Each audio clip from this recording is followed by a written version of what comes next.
नमस्कार, स्वागत है आप सभी का।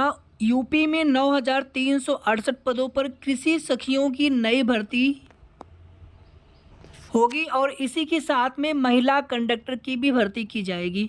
इन दोनों भर्तियों के बारे में विस्तार से बताएंगे आप सभी को। वहीं यूपी एजुकेटर भर्ती को लेकर के फॉर्म फिल कब से होंगे, कैसे होंगे, आज भी उम्मीद थी कि कम से कम अब जो है फॉर्म आवेदन स्टार्ट हो जाने चाहिए। काफ़ी ज़्यादा समय निकल चुका है, अगर लास्ट डेट से देखेंगे तो ज़्यादा समय नहीं बचा है। एजुकेटर भर्ती में देखिए, आप लोग अच्छे से जानते हैं कि जेम पोर्टल के माध्यम से सेवा प्रदाता एजेंसी का चयन किया जाना था। अभी तक यही कंफर्म नहीं हो सका है कि कौन सी एजेंसी आपकी भर्ती को कराएंगे। इसीलिए सेवा योजन पोर्टल पर आईडी बनाने के लिए आप लोग परेशान ना होइएगा। वो ठीक है, अगर आप बना लेते हैं तो अच्छी बात है, अगर नहीं बन पाता है तो आप परेशान मत होइएगा। और यूपी CCE एजुकेटर भर्ती को लेकर के जिलेवार विज्ञप्ति भी आप सभी को देखने को मिल सकता है। बाकी एक नोटिस आएगी, ऑफिशियल नोटिस आएगी जब भी आवेदन स्टार्ट होने होंगे, और उसके पहले पहले सेवा प्रदाता एजेंसी को लेकर के अपडेट आ जाएगा। फिलहाल में आज भी एजुकेटर भर्ती को लेकर के आगे की प्रोसेस को लेकर के फॉर्म फिलअप आदि को लेकर के कोई भी जानकारी नहीं दी गई है और ना ही अभी तक कोई भी ऑफिशियल नोटिस आया है। सिर्फ भर्ती को लेकर के एक नोटिफिकेशन आया था, लेकिन आगे फॉर्म फिलअप आदि को लेकर के अभी कोई भी नोटिस या संक्षिप्त विज्ञप्ति भी देखने को नहीं मिली है। तो जब भी इस भर्ती का फॉर्म फिलअप होगा, आप लोग बिल्कुल निश्चिंत रहिएगा, हम तुरंत उसकी अपडेट देंगे आप सभी को। जब भी फॉर्म फिलअप करना होगा, कैसे फॉर्म फिलअप करना है, जिलेवार किसी हो सकता है कि सभी जिले का एक साथ ही फॉर्म फिलअप करवाया जाए। जहाँ तक लग रहा है कि सभी जिले का लगभग एक साथ ही फॉर्म फिलअप करवाया जा सकता है। तो आप किसी भी ज़िले से फॉर्म फिलअप करने वाले हो, आप लोग बिल्कुल निश्चिंत हो जाइए, परेशान मत होइए। जैसे ही फॉर्म फिलअप किया जाएगा या फिर जैसे ही फॉर्म जिस प्रकार से भी फॉर्म भरा जाना होगा, सारी जानकारी सभी सही और ऑथेंटिक अपडेट आप सभी को टाइमली हम बिल्कुल देंगे। और फॉर्म फिलअप को लेकर के आप लोग काफ़ी ज़्यादा परेशान है कि जब 30 सितंबर ही लास्ट डेट है तो फॉर्म फिलअप कब स्टार्ट होंगे। तो आईडी बनाने के लिए आप लोग बिल्कुल परेशान ना हो, जब तक चीज़ें बिल्कुल डिसाइड नहीं हो जाती, कंफर्म नहीं हो जाती कि किस प्रकार से कैसे फॉर्म फिलिंग होना है, कैसे फॉर्म आवेदन होंगे, तब तक जो भी आप अभी कोशिश कर रहे हैं आईडी आदि बनवाने के लिए कि आईडी हम कैसे खुद से बना लें या फिर बनवा लें, तो उसके लिए आप लोग बिल्कुल भी परेशान मत होइए। चलिए अब आगे देख लेते हैं कृषि सखी की नई भर्ती को लेकर के और महिला कंडक्टर की नई भर्ती को लेकर के। वीडियो को आप सभी प्लीज़ लाइक शेयर कर दिया करें। टेलीग्राम ग्रुप है, अगर आपने न ज्वाइन किया हो तो आप ज़रूर ज्वाइन कर लीजिएगा। टेलीग्राम ग्रुप का लिंक आपको वीडियो के डिस्क्रिप्शन में और कमेंट में भी पिन करके दिया हुआ है। फॉर्म फिल करने या फिर कोई भी अपडेट होगी आप सभी की भर्तियों से रिलेटेड, तो उसकी जानकारी आप सभी को सबसे पहले और ऑथेंटिक और सही अपडेट देने का प्रयास करेंगे। तो अगर आपने अभी तक चैनल को सब्सक्राइब न किया हो तो सब्सक्राइब भी आप सभी जरूर कर लीजिए। प्रदेश में 9,368 कृषि सखियों का चयन होगा। हालांकि यहाँ पर देखेंगे तो वेतन बहुत कम है, मात्र 6500 रुपये।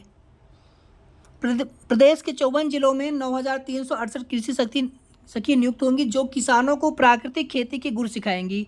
इन कृषि सखियों का चयन ग्रामीण आजीविका मिशन के तहत गांवों में गठित स्वयं सहायता समूहों की सबसे अधिक शिक्षित महिलाओं के बीच से किया जाएगा। ये सखियां प्राकृतिक खेती के लिए चयनित जिलों में प्राकृतिक खेती के मुख्य निवेश, मसलन बीजामृत, जीवामृत, दशपर्णी, घन जीवामृत, अग्नि अस्त्र, ब्रह्मास्त्र, नीमास्त्र प्रमाणित बीज तैयार करने के तरीके किसानों को सिखाएंगी। इन सखियों को 6500 रुपये मानदेय देने का प्रस्ताव है।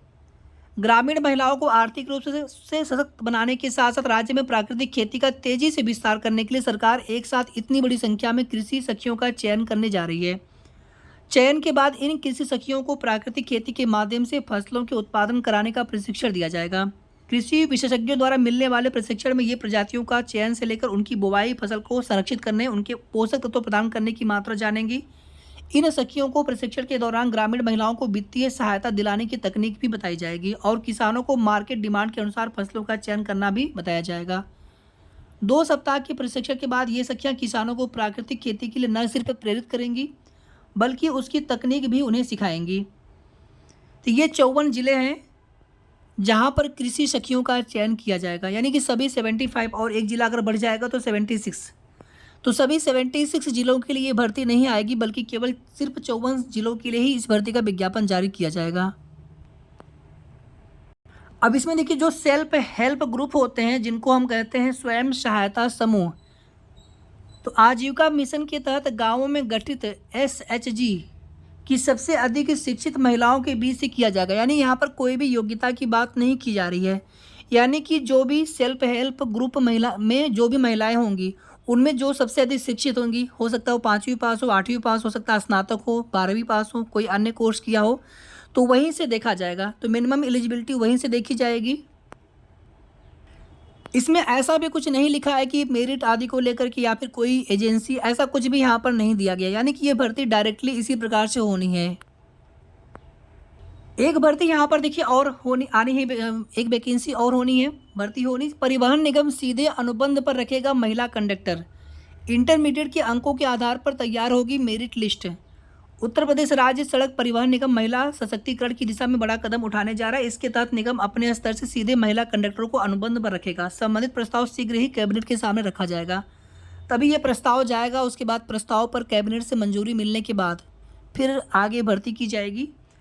रोडवेज में कंडक्टरों को रखने के लिए वर्तमान में जेम पोर्टल के माध्यम से सेवा प्रदाता एजेंसी का चयन होता है। इसके माध्यम से कंडक्टरों को काम पर लिया जाता है। इस प्रक्रिया को पूरा करने में 3 महीने लग जाते हैं। इससे पीक सीजन में मुश्किल आती है। इसको ध्यान में रखते हुए निगम अब अपने स्तर से कंडक्टर के पदों पर महिलाओं को अनुबंध पर रखेंगे, आउटसोर्सिंग पर।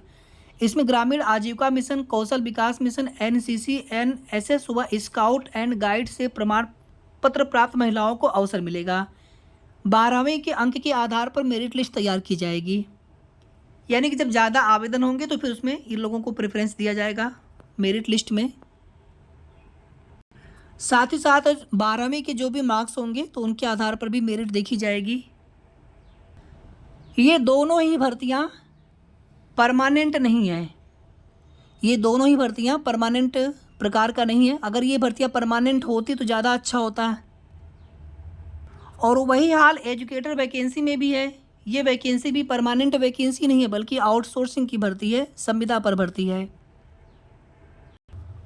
अब देखिए, आप लोग जितने भी लोग वीडियो देख रहे होंगे, ज़्यादातर आप में से सभी लोग क्वालिफ़िकेशन आपके पास होगी, कोई स्पेशल क्वालिफ़िकेशन भी आप सभी के पास होगी। जैसे आप में से कुछ लोग BEd BTC होंगे, स्नातक होंगे या परास्नातक होंगे, या फिर आप कोई डिप्लोमा कोर्स किए होंगे 10वीं 12वीं के बाद। तो आप लोग प्लीज़ कोशिश ये किया करिए कि जो भी अस्थाई भर्तियां आती हैं, सरकारी रिक्तियां आती हैं, परमानेंट वैकेंसीज आती हैं, उनके लिए आपको तैयारी करते रहना है। किसी भी संविदा की नौकरी के सहारे कब तक आप जॉब करेंगे, कब तक? तो आप सभी को कोशिश ये करना चाहिए कि आप सभी को परमानेंट भर्तियों के लिए अपने आप को प्रिपेयर करना है। स्टडी आपको उस प्रकार से करनी, तैयारी उस प्रकार से करनी। कुछ भी इम्पॉसिबल नहीं होता है। ये जो भी नियुक्तियां होंगी, इनमें कोई ऐसा नहीं कि किसी को निकाल देंगे, वो करते रहेंगे ड्यूटी आगे। लेकिन आप वेतन देखिए, काम तो काम करना ही पड़ेगा उतना ही, लेकिन सैलरी बहुत कम रहेगी।